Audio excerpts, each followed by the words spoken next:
Douglas, the last question. Actually, let me give you a quotation and then a little vignette. Let me tell you a little story and then hand it to you. And the quotation again is you, again from The Strange Death of Europe. Promised throughout their lifetimes that the changes were temporary, that the changes were not real, or that the changes did not signify anything.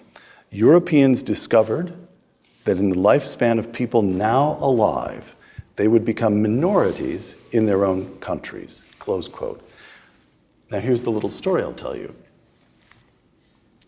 Ages and ages ago, when I was at Oxford myself, I knew Malcolm Muggeridge, the great British journalist.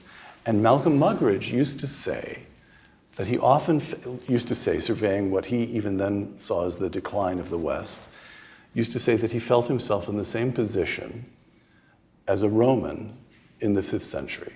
Yes. And he had a particular affection for Augustine in North Africa, looking across the Mediterranean at the decline of the culture that he loved and hearing about the sack of Rome. And yet, Augustine led a good life, as witness that he comes down to us as Saint Augustine. So the question is, you've said this is almost impossible to reverse. You've said that even the political movement, the populist movement of the recent years, it's very complicated, unlikely to get it quite right.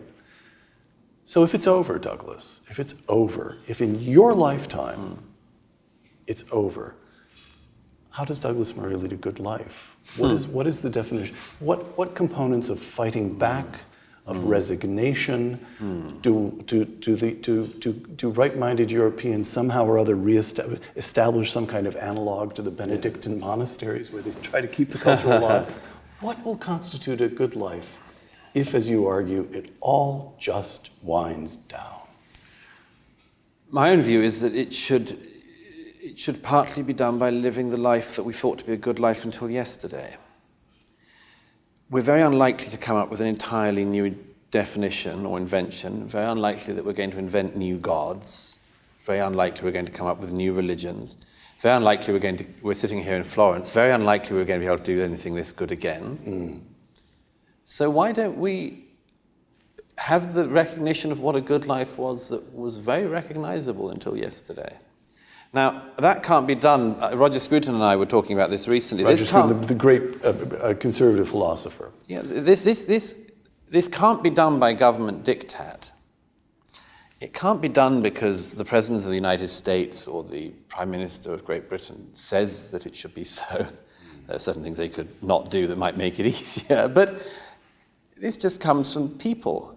It comes from individuals and people leading by example. When I discuss many of the things that came up in The Strange Death of Europe, sometimes people say to me, you seem, some people say, but you don't seem as het up about it.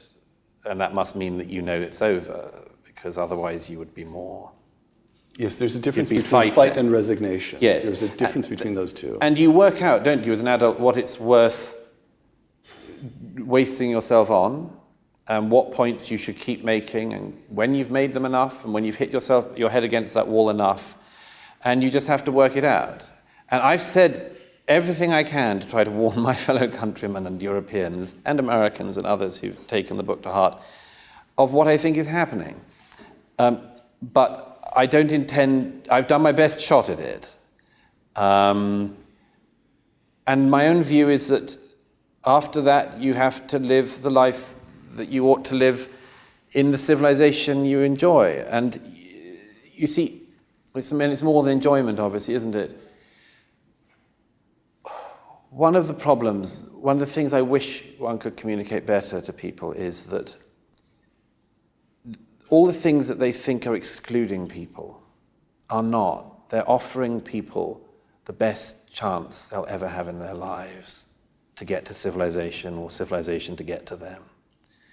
And when people rail against things like this city we're sitting in, think that it epitomizes capitalism and patriarchy and racism and more, I just think, I wish more people could take the attitude that I've taken throughout my life to these things, which is you don't have to be tub-thumping, you don't have to be a wild flag-waving patriot or anything like that, but your attitude should be gratitude. I mean, it's not as if this is nothing. The city we're sitting in is enough for a whole lifetime, and a very, very well-lived lifetime. And it's all there. All of the literature, the books, the art, the thought, the music, everything, it's there. And all you have to do is to reach out and take it and be part of it.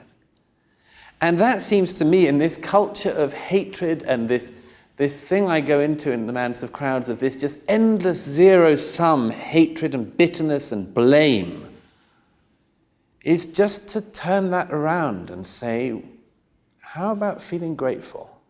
Because what we have is a blip in human history to have the right to have. And we would be so damn stupid to give it away for nothing. Douglas Murray, author of The Strange Death of Europe and The Madness of Crowds, thank you. Thank you. For Uncommon Knowledge, the Hoover Institution and Fox Nation, I'm Peter Robinson.